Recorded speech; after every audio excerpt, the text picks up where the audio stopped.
Welcome everyone.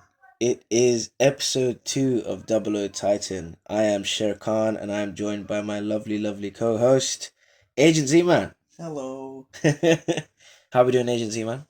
Not too bad. It's Not a too bad. nice Saturday. Yeah. I have to confess, we both ate loads of pizza, so we're very tired. Yeah. But we are here and we're making it happen. But we also kind of need to apologize to you guys. We didn't do episode 2 last week for SheHulk, but we're making it up. We're doing episode 2 and 3 this Boom. week.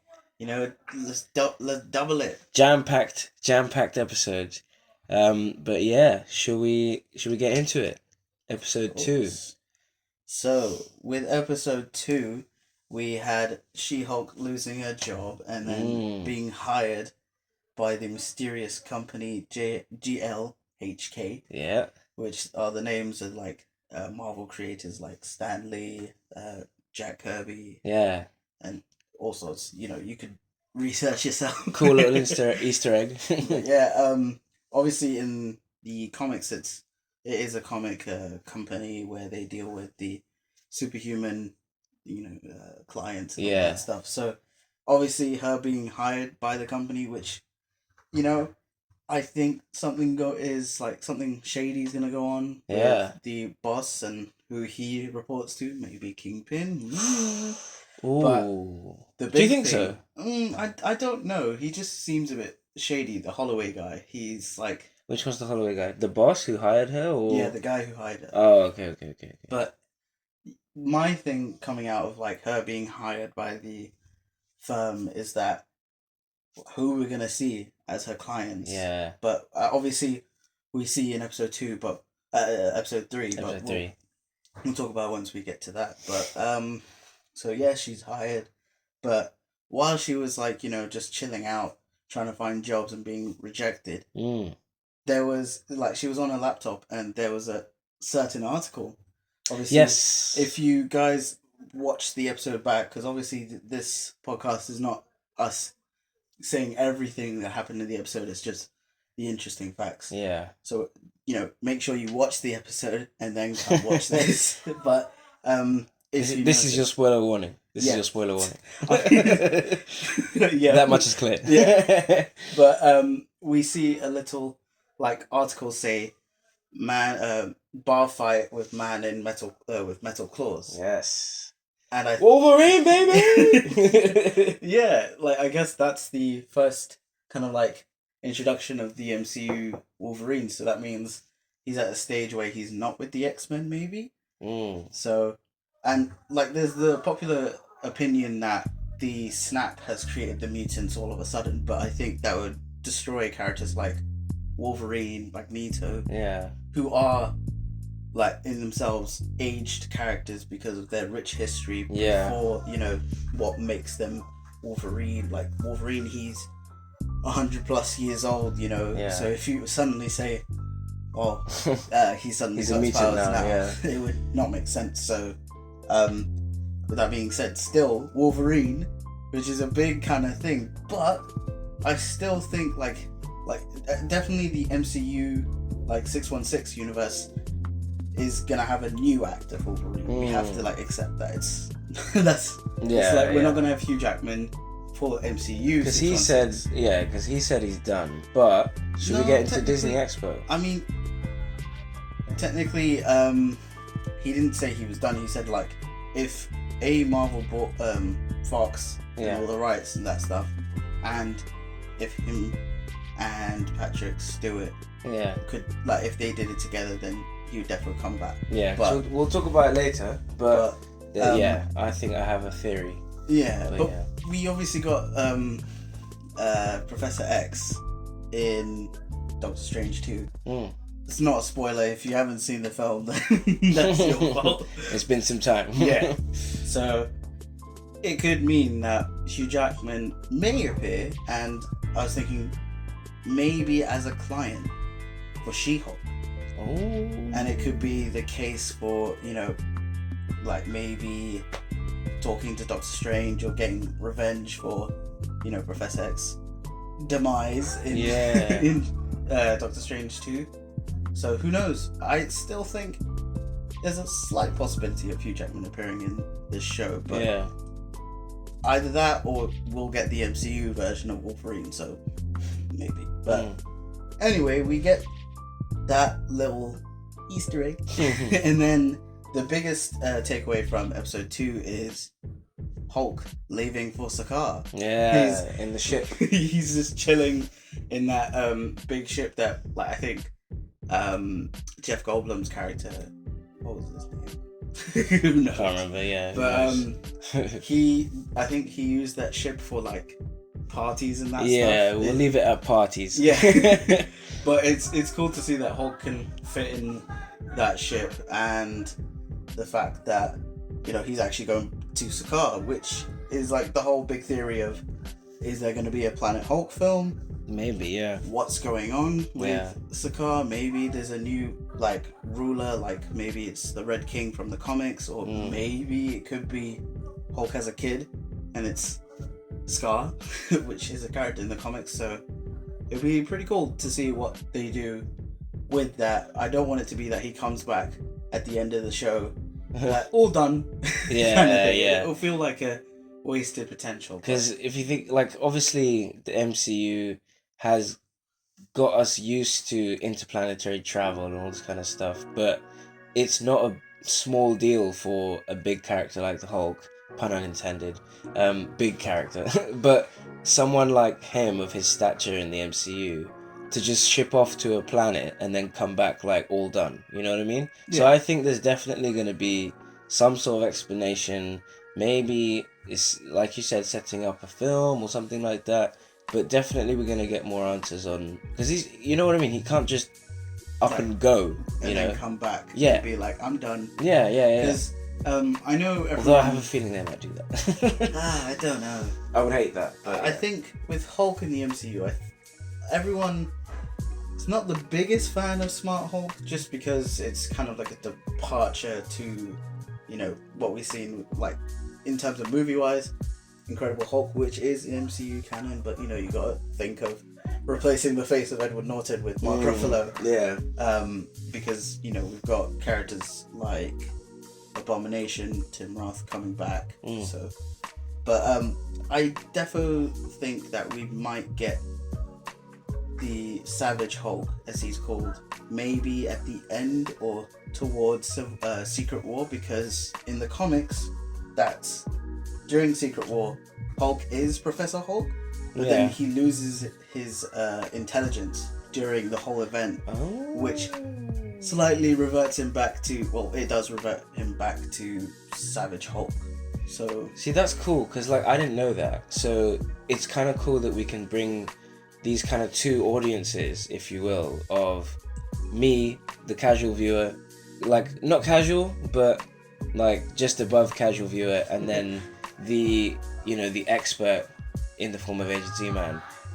So we've got these two sort of parallels where I see it from a different angle, Agent Zman sees it from a like educated angle, if you will. So we can bring those together, and you guys can let us know as well what you think of these things, or if you knew certain things, or how you're finding the episodes, both the podcast and the show as well. Feedback is always key, because then we can improve on what, you know, you guys say to change up or anything. Because I didn't know all that stuff, so that's really cool, and we can, you know, we can all learn along this journey, which is quite sick. But yeah, anyway, go for it. That's pretty much episode 2, because it was a good episode. It was nice, and kind of like we get to see just a bit more of like Jennifer Walters than She-Hulk, which I think there's a good balance in that. But on to episode 3. So the biggest thing that to start off with is the return of Abomination. Yeah. Tim Roth, exactly, because we didn't see him in Shang-Chi, because we know that Abomination was in Shang-Chi, but we didn't see him de-transform. We didn't know if it was the original actor or if it was someone else. So it's cool to see. And like it's good that they brought someone from that Incredible Hulk film because we know obviously we had Thunderbolt Ross and we had that's pretty much it. Yeah. For actors in that film, but we haven't had anything relating back to that film apart from, maybe just Hulk saying, "Oh, I was a different guy back then," from like episode 1. But it's good to see we're getting characters from that film. I'm hoping we get Leader. Who knows? Yeah. Because that film ended off with that whole, the Leader might be coming, but then obviously nothing like happened. Yeah. But so Abomination, like we saw in Shang-Chi, has a different look. He's got the comic accurate, like, I was gonna say he looks fins. a little bit more comic-y. Comic-y? Is that a word? Yeah, I mean, like comic-esque. Yes. There you go, comic-esque. The comic aesthetics, but now we know that Emil Blonsky can transform and revert back to himself. So. And he's got his consciousness when he is Abomination. Yeah, because talk. Oh no, he could talk in Incredible Hulk. Hulk. Really? Yeah. It was just more like he was a rage monster. Banner. Yeah. Or like he's gonna, he was ready to kill him. Yeah. But he was juiced up as well because he had the super soldier serum and all that. Yeah. Yeah. And when we see Abomination / Emil, like we saw him in episode 2 because he, She-Hulk that's her first client from the firm, which is insane. Conflicting interests. Yeah, I mean, the fact that She-Hulk has to supposedly represent someone who tried to kill her cousin, pretty crazy. But we see this facade, or I don't know if it's a facade. Maybe he's actually changed. Who knows? But we do see Abomination / Emil very calm. He's I'm very regretful. He feels like he's atoning for the crimes, and he did return to his cell after the whole Kumite fight with Wong, which I kind of think that there was they were saying that Wong chose Abomination to fight him in order to prove he is the Sorcerer Supreme. No, it was for Sorcerer Supreme training. Yeah, he said. I think from 2018, which is most likely when Wong would have become the Sorcerer Supreme after the whole events of Infinity War, because in that timeline it's that's when everyone is blipped. Yeah. So it's kind of weird that he's suddenly training now. Yeah, it doesn't make sense because he's technically had 5 years of training. And he's had 5 years of being Sorcerer Supreme. So why on earth? Before that, he was a librarian. Exactly. Yeah. Librarian before. What was really funny though, again, guys, watch it back if you missed it. But all of these Easter eggs and stuff. There was one particular where, what's She-Hulk's friend's name? I can't remember her name. But anyway, she's scrolling through her phone to look up Wong, and it's like job employment history, like librarian at Kamar-Taj, Sorcerer Supreme, and then there was something else like it was first Sorcerer Supreme as latest. Yeah. And then it was the librarian at Kamar-Taj, Nepal, and then it says before that, for I think 5 years, so maybe between 2004 and 2000 whatever. Yeah. He was a Target employee at the Kamar-Taj. At the Kamar-Taj. So apparently Kamar-Taj has... The fact that this man has a LinkedIn, let's just go there. I think because we also see that, mutual, because on, when you look at the page, it says mutuals to Bruce Banner. So I'm thinking... I mean, we know Bruce Banner was a scientist before he became Hulk. Yeah. But what if all the superheroes have a LinkedIn so they have a professional profile? Yes. Maybe. But yeah, I guess. I mean, they technically work for the government, so yeah. I mean, some of them with the Sokovia Accords, maybe a lot of them do. But we get the whole Emil case, and Wong does make his return, and there's the fourth wall break from She-Hulk going I know you guys want to see Wong, but the show's not a cameo show, but then it's oh wait, maybe it is. Yeah. But make sure you remember it's She-Hulk. Yeah. Because She-Hulk's like the main part. Yeah. Cameos are great, but focus on She-Hulk. But here's a question for you, Agent Z-Man. Who do you think will be our biggest cameos in this? We already know Daredevil's coming from some of the teaser trailers. Who else do you think is gonna like off the wall? Who do you think is gonna show up in this show and absolutely change things? I think it would be the Thing from Fantastic Four. Jeez, how come? Talk us through it. In the comics, She-Hulk is a known member of the Avengers, as well as the Fantastic Four. I think she first was in the Fantastic Four as a team member first, and she does have like a friendly relationship with Thing. So it would be cool to see Thing either from Earth 838 being like, oh, I need your help on this multiversal kind of like scale, because obviously we don't know what the implications of Reed being killed off in Doctor Strange 2 and what happens to the Fantastic Four of that universe. But I would love it if it was the MCU version of the Thing. I kind of just want that team to be established, or like characters to be established in that team. But that is sick, and I didn't expect that. But like, obviously, She-Hulk's CGI or whatever has gotten better since the trailers. But do we really want another CGI monster made of rock? That's going to be a challenge to look at. Like a challenge to design, but they would have had time to design it, obviously. But if it's not as good, then do you really want the first introduction to be this CGI mess?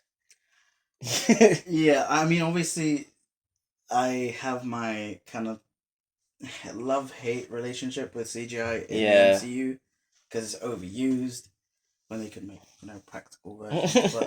But with Thing, it works well with himself because he is just rocks. True. He has that pebble aesthetic. Aesthetic. Yes. But anyway, like that would be the wildest character to come up. That would be pretty sick. We could have Wolverine. Yeah. Or any mutant, because we want to see some mutants now. Because they're established now because of Kamala Khan. Yeah, we've got the establishment of her being a mutant. Yeah. Which is the change from her being an Inhuman. Yeah. But we don't have a established mutant in the MCU. Scarlet Witch, we have no clue because both her comic and MCU origin is messy. But there was that character in Black Widow, Ursa Major, who was in the prison with Red Guardian. He's the one who does the arm wrestle. He is a mutant in the comics. Yes. But we don't know if that team will be established, the Winter Guard, which are the like Russian version of the Avengers. But he is a mutant, but who knows? But that's the thing, like, interesting you mentioned it. Like, with the whole... Because we have characters, like you said, with Ursa Major, who is a mutant but hasn't been shown as one. And you have Kamala Khan, who's been confirmed as a mutant but isn't really a mutant. Or is a mutant in MCU, but you know what I mean. But you're kind of... It begs the question of... This Phase 4, obviously, people have had their gripes about it, of it not being as... Is it Phase 3 or Phase 4? It's Phase 4. Phase 4. It's not as crazy as the whole Infinity Saga, the whole Thanos stuff. I think everyone's complaint is that it's not serious enough. But I think it's meant to, like, this phase has to be a little bit light. I know we had multiverse theme, but I think with these shows and everything that's going on, with the theme of it as being slightly lighter tone, just because of how much crazy stuff we had before. Yeah. I think it's starting to build it, and then eventually when we get, the big films, that's when it's going to go insane. Yeah, because I feel like that this whole phase like it or hate it, has just been about setting up some sort of extended universe. Like you've got mutants now, you've got Skrulls, you've got, Kang, Eternals. Eternals. All of this stuff, if you look back, is like, oh, okay, they've got loads of stuff in the works. But my problem is we don't have a big bad. Not necessarily saying we need one. We kind of do with Kang coming. Yeah, because Kang is a big bad, but again, he doesn't. We haven't seen him because if you think back to the Infinity Saga, once Thanos was established, yeah, he kind of showed up in Guardians of the Galaxy at the end in the end credit scene. Cool, but No, he at wasn't. least Like, if you want to say that he was a more present villain, it's only he's present in his films. no, but there's at least mention of him, or there's talk of him, or that kind of thing. Kang, he shows up in Loki at the end, which was, in my opinion, the only good parts of the show. And then nothing. I mean, it You was know? a variant of Kang, Yeah. but it's. I think, like with Thanos, I don't think there was a lot of mention apart from Guardians about him, doing this thing. Apart from like post-credit scenes. Yeah, because you have all this talk of, like, or not talk, but you have all of these groundbreaking things of mutants, Skrulls. Skrulls I thought were going to be the big bad, but especially with the way they were going. But it's like, I mean, it still can be with Secret Invasion on yeah. the horizon. But there's loads of these different things that they've set up and made the effort to set up. But, I mean, if you think of Eternals, all of these things are big, but because you have literal, um, massive things in the sky, Celestials. celestials, and one of them has crashed and their hand is like still kind of in the earth, but it still feels like it's not that big, So maybe we Especially do the need a fact big that, bad. I mean, I'd say it should be big, but none of the like movies or shows is talking about the big hand of Tiamat. Yeah, because all of these things feel like they're just wider knowledge, like they all just kind of exist. And maybe that's a problem, maybe that's not. But you guys let us know. Yeah. Who do you think the big bad should be? Should it be, Super Skrull or that kind of race taking over? Should it be a mutant related one? Should it be this, that, the other? You let us know, because it's an interesting time we're in where all of these different things have been introduced in Phase 4, but none of them have kind of taken off just yet. It's they're all in the works, Yeah. even to the point where thingamajig Kit Harington with his blade, um, like all of these different things, Blade as well, a blade, Blade. All of these different things have been in the works, but none of them have kind of been given the green light to go. Okay, that's it, Yeah.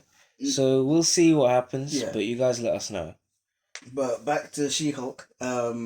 We after Abomination, we got the other case from not from She-Hulk herself, but from I think it was Pug.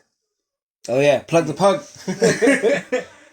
He had a case with She-Hulk's like lawyer friend Dennis, who's the ultimate scumbag. Yeah. But he had a case where he's suing someone for impersonating Megan the The Stallion, stallion. and we'll talk about her. But the whole thing is that this impersonator is a shape shifting elf Yeah. from Asgard. A light elf, right? Yeah, Yeah. I think it's either a high elf or light elf. No, it's a light It's elf. not the same elf as like Malekith and his He's a dark dark elf. Yeah.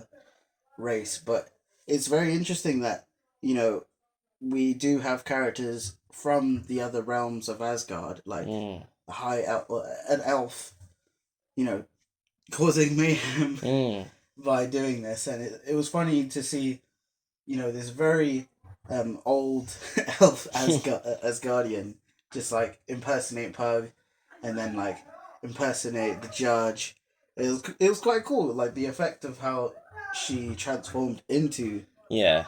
like people. It was similar to Loki's, but still unique. Yeah. And on Pug as well. Like, I am looking out for when he's gonna pop in this show, because if the fans of Arrow as well will be very familiar. My man played Prometheus, and he was sick. Obviously, he's not as accurate to the actual Prometheus in the comics, Yeah, but because because he was basically just Dark Archer. no. But the thing is, he was introduced as Adrian Chase, which Yeah, is vigilante. and Yeah, we know Vigilante from, there was a Vigilante in Arrowverse, but we know Vigilante from Peacemaker. yeah, But yeah, it was like that character was confusing, but he was a cool villain. Like yeah. say, but like But with Pug, like obviously, it's a big deal that this actor, I can't remember his name for the life of me. I just call him Christian Bale Light. But he's made his way to the MCU, which is big.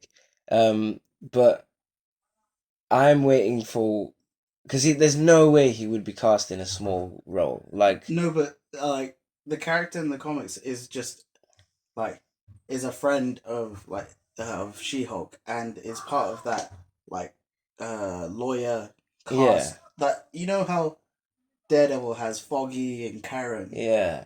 So similar to he's that. just part of that. Okay. So I don't think he's gonna become like a superhero. Although No. the guy can like work out and Yeah. has that physique, but I think what my big takeaway from him and him being in She-Hulk is that he may have a love interest with Oh. She-Hulk. I don't know. There is some kind of like chemistry that was in the episode when they like both took down the not took down like fighting wise, but they closed the case on the shape shifting elf. Yes. But I mean, there could be something. Could be. Could be. But we do get the whole why don't we just put cuffs on them so that it can take away their powers? Yeah. Which is very interesting to say because like that could mean really big implications on like any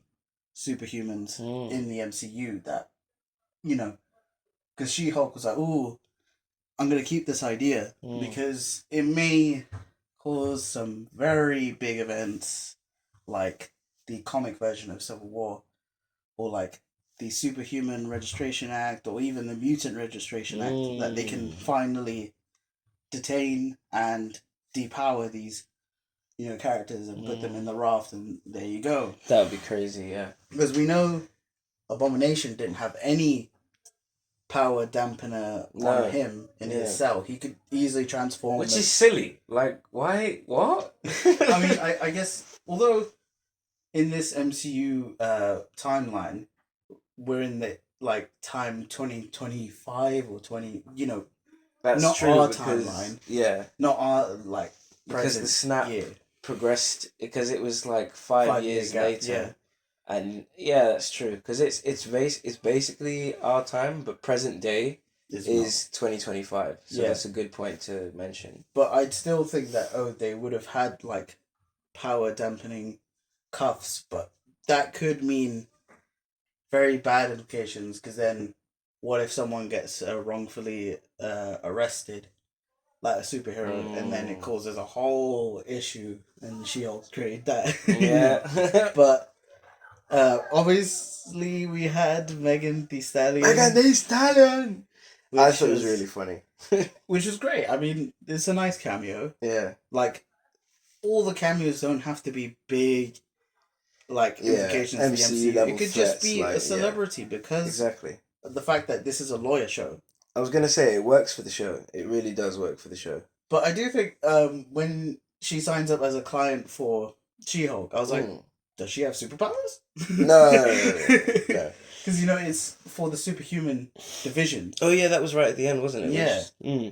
But who knows? I don't think Megan Thee Stallion is going to be a superhero in the MCU.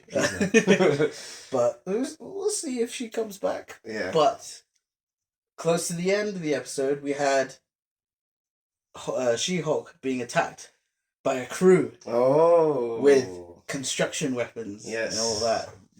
Making them look stolen Asgardian weapons. Yes. Yeah. They looked very silly, but I do feel they're going to get a massive upgrade. But it is the Wrecking Crew. Yes. So in the comics, the Wrecking Crew have a similar origin. Well, it's the main member, I think it's Wrecker, who he steals like some weapon from Loki and is imbued by powers. So he has a crowbar that is enchanted, and he gives it to a bunch of these guys who become his wrecking crew, and they all get powers from Asgardian magic. Yeah. But the fact that they're finally introduced in the MCU is mad, because they're just like low-level, low-tier villains, which I think the MCU do, like, it does lack low-tier villains who can, like, recurring low-tier villains. That's why I'm like, mixed bag about this Phase 4, because I'm majority in favor of it, because you do need these kind of, not every villain has to be big threat, because then that brings back the problem that Agent Z-Man have talked about off the show, where it's every villain in every show gets killed or out of commission or something like that. Yeah. Whereas we don't have these recurring villains, and I've touted it to it being the different media form with comics. These, especially back in the day when they weren't as big, you need these recurring villains and heroes as a cast because you're trying to sell multiple comics. So if you end a villain, you suddenly don't have as many issues to sell. Whereas if you long it out, it's like anyone who watches Dragon Ball Z. How many episodes does it take Vegeta to charge up one beam or charge into Super Saiyan? Yeah. It takes about 5 episodes. It's all a scheme. They're trying to long it out. Yeah. So if Vegeta turned Super Saiyan in 5 minutes, it wouldn't. You'd suddenly have way more episode to fill. So that's why I was like, it makes sense that every villain is kind of being put out of commission. I mean, like, we can have, like, a further discussion, maybe as, like, a bonus. Yeah, a little bonus episode, on, like, villains in the MCU. But with the Wrecking Crew, I feel like, because we don't know who their boss was, but I do have theories, I'll say later. But the fact that, they're low tier right now with, just the weapons and that stuff. But I feel like when they try to get She-Hulk's blood, which is important, because we don't know what its effect on normal human beings.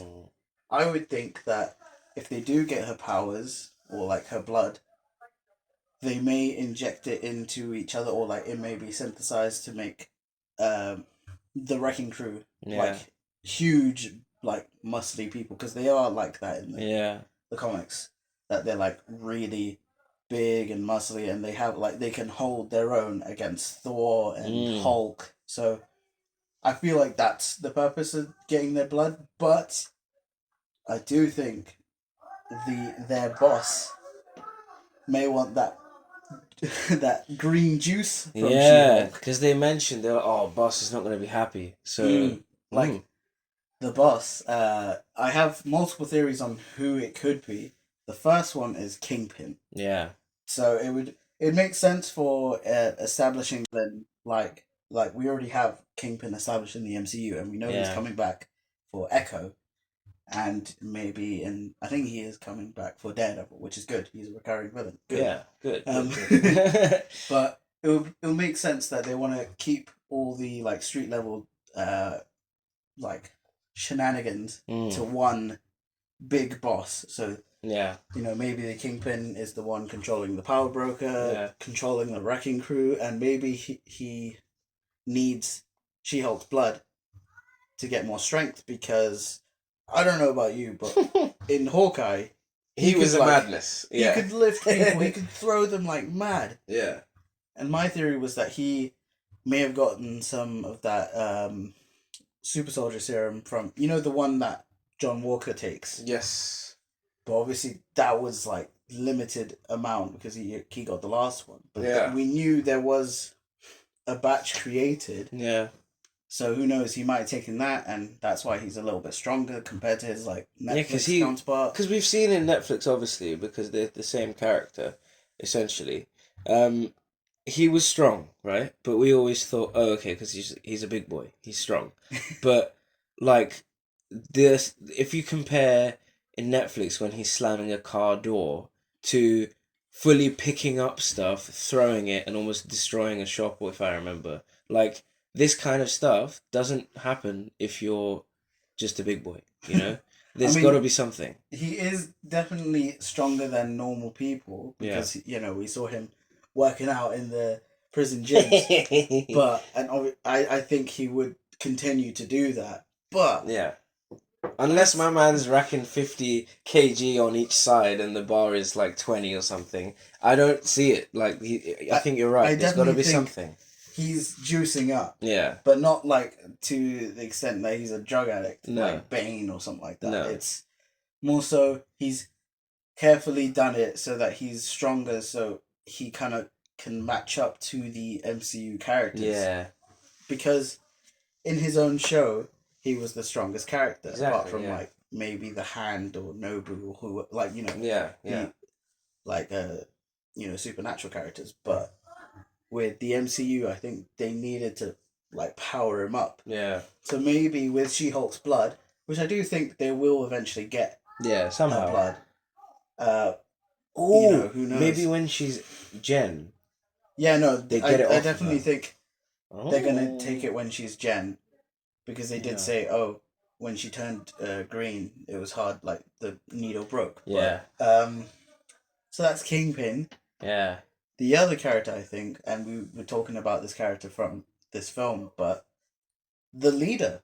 Yes, yeah. We know he's, like, in the comics. Basically Green Megamind. Yeah. But he's a very big villain for Hulk, and because we haven't gotten a Hulk film or Hulk anything in the MCU, apart from just him appearing in Thor Ragnarok and that stuff, but it would be great if he was the big bad for the show, because then it would relate back to Incredible Hulk and be like, yeah, we finally got the payoff, and it's Leader. Yeah. Because he's a smart foe who always wanted the Hulk strength. Mm. And, obviously he's got the massive intellect and that stuff. The massive head.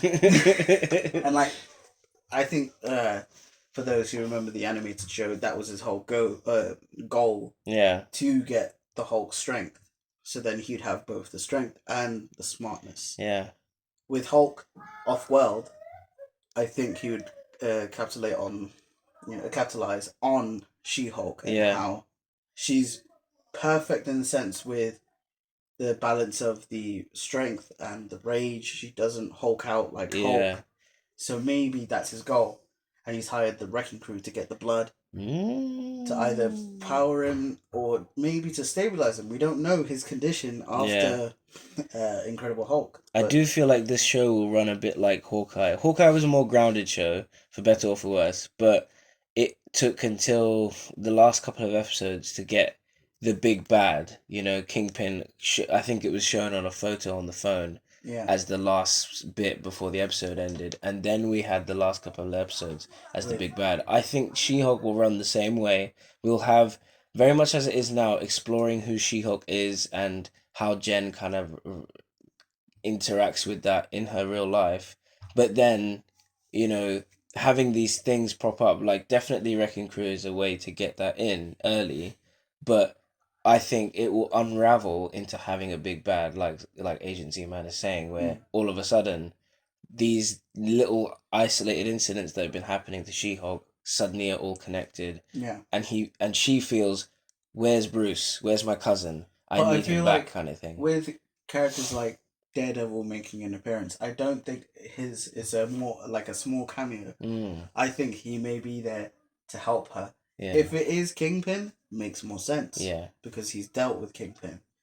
But if it's the leader, then we've got someone with battle experience. Yeah. And that's not to say that She-Hulk will absolutely needs Hulk's help. She can definitely do it on her own, but I think as a learning curve, as a new hero and as a learning curve, the journey of the show, she's definitely going to learn how to trust.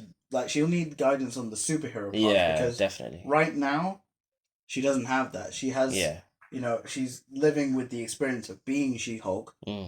And, she had that tumble with the Wrecking Crew, and she can handle herself. But, realistically, she hasn't had any battle experience apart from fighting her cousin on the beach. Literally. She needs superhero experience. Yeah. How there's the whole collateral damage with the MCU. Oh, yeah.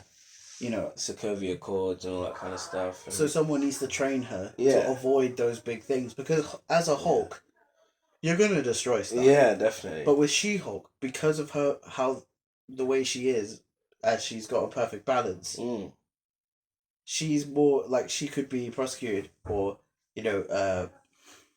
penalized for, just destroying stuff, because she has a clear mind when she's She-Hulk. So if she does something bad, it's going to look really bad on her. Yeah. Either way, it's going to look bad on her Yeah. if she messes up. But I think with Daredevil, if he's an established hero, great. I don't know what's going on. Yeah. Because, we've seen him in No Way Home, and now we'll see him in this show. So we don't know what kind of like progression he's gone through since the Netflix show, or even if that's canon. Exactly, yeah.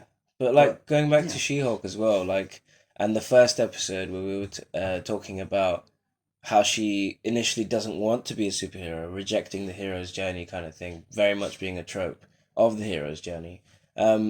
She will definitely, I think, well, she already has tried to resist this training of being a superhero and staying with the decision to leave Bruce's camp or whatever to come back to the real world, saying that she doesn't need this, she doesn't want this. But she's going to get into some trouble. Yeah, she's going to get into some trouble, and the Wrecking Crew are kind of like the first sort of footnotes towards that. Yeah. And I feel like she's definitely going to realise that, yeah, it's all well and good me being She-Hulk and I've got it under wraps, but when this stuff happens, I'm going to need to kind of rise to the occasion and be that hero. So I think we're definitely going to, that's probably the journey of the show, of, because I don't think she's trying to figure herself out. She's very much confident in being both Jen and She-Hulk. I think she's trying to figure out, or like she's going to have to figure out how she controls being a superhero who saves people, as well as a lawyer who saves people. Exactly. They both save people, but a superhero is more out there and on the scene rather than a lawyer who's like going for like the kind of like after effects and the aftermath of everything. Yeah, and it links back to how she got her name. She didn't choose it, She-Hulk, it was some dude on the news who chose it. So all of these things, and plus being hired solely because she's a She-Hulk, and she's like almost obligatory, like required to be She-Hulk all the time, all of these decisions are put on her of she has to be She-Hulk.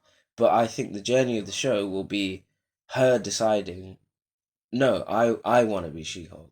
Yeah. Or I want to be She-Hulk and Jen Walters, you know what I mean? So and being the superhero / lawyer. Yeah.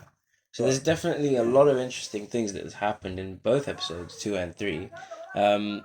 And I'm looking forward to episode 4. I'm hoping episode 4 we do get Daredevil coming in. Yeah. But I really want to see what happens with Frogman / Leapfrog. Yeah. Because we saw the trailer and he looked dope. Yeah. But we saw in the trailer someone jumping off a window and landing like nobody's business. Yeah. So I do want to see like the other lesser known characters of the Marvel universe to prop up and like, oh, I've got legal problems. I almost because that's what the show is. It's nice fun. Yeah. And we kind of get more of an exploration of the world the MCU's in. Not space, because although Spider-Man is great, he's great after No Way Home, but he's not been a neighborhood Spider-Man. True. Because we've not seen him like explore his city. Yeah. Because he's always been out. He's been in Washington. He's been in, Paris. He's been in all sorts of places apart from his neighborhood. Yeah. So I do appreciate She-Hulk's show of just being established as it's happening in this city. It's a great this area. It's not going off world. Oh, obviously we got Hulk going off world. Yeah. We got Hulk going off world. Yeah. But it's the show. Yeah, and the show is a great premise as well. Of now we've set up who She-Hulk is, how she became. How is she? How are you, She-Hulk? How she became She-Hulk, who she is, this kind of stuff, and the circumstances around the superhero, law firm kind of thing. The division, rather. Superhuman, yeah. Yeah, that's it. Now we have the backstory and the premise set up. Now all of the episodes, not all of them, but they'll frame around what's the case of the day kind of thing. What's the superhero case of the day? And I like that. It's most likely like this episode was, episode 3. It was 2 cases at one day. Yeah. Which is cool, because then that way you still get like these certain characters coming up, and then you have the the plot or maybe the arc of the show coming in slightly with, we had the Wrecking Crew. So Oh, I that's a think good point. we'll get slowly we'll get 2 cases and then some continuation of the Wrecking Crew plot. Yeah, and whatever the boss is. Yeah, it's like Jen said it as well in the fourth wall break, like the A and B storyline connecting. Nice. Yeah. So that's what it's going to be. I think the A storyline is going to be, well, whatever order it may be, but one storyline would be the case of the day, which cameo or whatever, who's come in to give She-Hulk a case. And then the secondary storyline or the B storyline would be setting up this big bad, like feeding the big bad premise of, okay, the Wrecking Crew, who's their boss? Okay, they tried to attack again. Where did they get these weapons from? Who did they steal it from? This kind of stuff. So obviously we know some of those answers, but that kind of idea of you have the case of the day and then overlapping or underlapping that is this Wrecking Crew slash Kingpin, Big Bad, whatever the storyline may be, those now we have a trajectory of the show. Whereas before it was kind of like, oh, She-Hulk is a new thing, and that's perfectly fine. But now we have a trajectory of where the show is going to go, which is kind of sick. Yeah. But yeah. But with that being said, that was the episode 3 of She-Hulk, which I thought was great, and like we said, looking forward to what comes next. Yeah. But now we're talking about we'll talk a little bit about it, but I think we'll have like a video on our kind of like predictions on the D3 Expo. But before that, what this show, I thought originally when Abomination was talking about his soulmates, I thought he was saying cellmates, and I was like, oh, it's gonna be the Thunderbolts. But no, it was just his soulmates. Like, women who are like, oh yay. But speaking about Thunderbolts, we know for sure that Abomination is gonna be in that team. They need a big hulking character. If we can't get Red Hulk, because sadly the Thunderbolt actor passed away, so we don't know what situation that is. I kind of hope they kind of recast him and it's a new person, like a new actor, or maybe it's the guy who played Thunderbolt Ross in the Ang Lee Hulk film, the first Hulk film. What about, because Thingamajig, they share the same surname. Oh, you mean Bilbo in Black Panther. Everett Ross. I don't think he's related. But what if they do it? What if they turn him into Red Hulk? He'd be so weak as like... Nah, I don't know. But anyway, he'd be cool. Abomination is our hulking character for that team. Yeah. But we've recently gotten news that Yelena Belova is going to be the leader of the team. Yes. Which is very interesting, as she's in a way in like a crossroads in the sense, because from Black Widow or from Hawkeye, she was, wanting to gun down or assassinate Hawkeye because she thought Hawkeye killed Black Widow. But after that, we see that like, oh no, maybe her handler, which we know is what's her name? Vantessa. What's her name?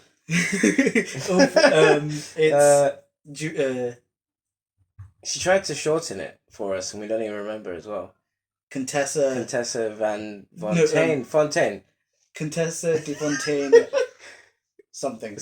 Anyway, that one. Yeah. The actress from Seinfeld. Yeah. But we know she's the handler for certain people. Like we know for sure it's Yelena Belova and John Walker. Yeah, U.S. agent. Maybe Baron Zemo, because we know he's in prison, and we defo think he's gonna be in Thunderbolts. Yeah.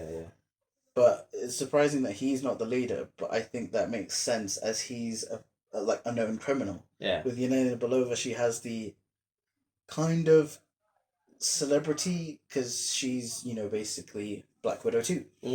But with John Walker being in the team, he wouldn't be the leader because everyone would be like, "Ooh, John Walker, no." He's a hothead, so he can't be the leader. Well, we also know he's very, as in like the public don't like him. They don't like him at all. But we don't know. Maybe they might like U.S. agent, and he gets his his secret identity of being Jack Daniels. Ugh. That was a thing in the comics. I mean, John Walker itself is another alcohol drink name, and Jack Daniels is an obvious one, but who knows? But who do you think will be in the Thunderbolts? That's the thing, man. I don't know enough about Thunderbolts to guess. But given the current landscape of the MCU, so we've got Yelena, we've got US Agent, Baron Zemo is a possibility. Abomination, we said. Abomination as well. Who? It'd be like... So the Thunderbolts in the comics are like... It's a government team, but they're somewhat like the... Suicide Squad, but they're not like, you got a chip in thing. Because the original Thunderbolts was created by Baron Zemo in the comics, where they pretended to be new superheroes, so he got Citizen V, like, persona, and all these other villains, like Beetle, Tinkerer, I think it was Songbird, or maybe that was a different name, but they all became new characters presenting themselves as new heroes. Yeah, I mean, the only one I can think of, the only two I can think of that have been established, kind of, sort of, not really, Blade and what's his name? Black Knight or the Kit Harington one? Yeah, Black Knight. Black Knight. Doubt we're gonna see them. I don't think so either, because they're more mystical characters, so they're gonna be in their own mystical. Plus, stuff. they're actual heroes, you know. Well. Yeah. Yeah. I mean, they are anti-heroes. I mean, I think Blade is more a Blade hero, is more of a and hero. Black Knight is a hero. But he sense, but yeah. But the characters I think would be established characters in the MCU, like Ghost from Ant-Man and the Wasp. Oh, of course, yeah. Because the team are full of, like, assassins turned slightly good. Reformed assassins. Yeah, and I think we don't know what Ghost's state of mind is, because she was a villain, but then she was like, okay, I'm going to do good, or, like, I'm going to be a good person and, hopefully get my cure. Yeah. Still don't know if she's cured or anything. Maybe she's unstable. Yeah. Who knows? Because all of them got dusted apart from Scott, who was in, the quantum realm. Yeah. But she would be a good fit. The government control her, but maybe she's not too keen, or maybe she is keen because she wants to do something good, but then is like, oh no, the Thunderbolts are bad. Yeah. But another character would, for me, be... So we got Ghost, Taskmaster. Yeah, but not the one in Black Widow, because she was trash. I think that obviously the reveal of Taskmaster in Black Widow was underwhelming. Terrible. Yeah, I just feel like, and in story-wise sense, she wouldn't want to be Taskmaster anymore. Yeah, she'd want to be separated, and she may come back and be like, "You've taken my identity, mysterious person." But she has, like, and I guess that was the point. She has no personality whatsoever. And I think, here's my theory with Taskmaster himself, or itself, the title. I think it's going to be, that outfit is going to be reused, or the government is going to find a way to make a new. Because it's a sick outfit, and it's a sick character, because they can mimic all the, like, fight styles and, marksmanship of said characters, like Hawkeye, Black Widow, Black Panther, like we saw in the film. I would like the actual Taskmaster. What's his name again? Like his identity? Tony Masters. I would like the actual Tony Masters, please. I think we're going to get someone who's going to, will take the mantle of Taskmaster and be like, I'm the new Taskmaster, and it's more the loudmouth, I'm training soldiers and that stuff. Actual Taskmaster. Exactly, not, in my opinion, how Black Widow just shoved Taskmaster in just so they could have a big name villain in their film. Because otherwise there was nothing. Which they could have, just used Madame Mask, because they had those characters in that in the film. Yeah. Black Widow's adopted mum. Yes. Madame Mask. Yes. They could have used her. Yeah. But they didn't. But alas, they went for the TV film route. No, they went for the big name, but then terrible reveal Crash and burn. Yeah. and lack of character. Yeah. Anyway. But anyway, that's pretty much it. Yeah. For today's episode, we've talked about She-Hulk, talked about Thunderbolts, Wolverine, all sorts. All sorts. But we will catch you guys on the next one. Hopefully, we'll be a bit more punctual with our episodes. Yeah, but... we'll try and either on the day the episode comes out for She-Hulk or the next day. We wanted to do that, but we did have like a few things last week, so we needed like maybe some time. But we did want to do a big combined jam-packed episode for you guys. Because I think if we did episode 2 last week as just episode 2, there wouldn't be much to talk about. Exactly, So it's kind of worked out that we did 2 and 3 together. So yeah. And if you do want us to do like other episodes, like maybe in episode 4 or episode 5, we do another subject maybe on the new Dragon Ball film. Still haven't seen it, so we'll try and watch it this weekend. Yeah. Because I've heard good things. Yeah. Or maybe we talk about, I think we will do a video on the D3 Expo, our predictions and expectations for that, because that's coming up. Yeah. And it's going to be a big thing. And definitely. And like, give us a shout in the comments. We'll in our socials, we'll put them in the link in the chat and all that kind of stuff. But definitely any ideas you guys have, because this is what we're doing it for. Like, all of the stuff we can cover, give us ideas, give us everything you guys want to see. Let us know. But until then, until the next one, see you guys. We are out. This is Agent Zman. You can find me on agent_Zman. And this is Sher Khan. You can find me on share.khan.official on Instagram. But yeah, that is us. Take care, guys. See you on the next one. See ya.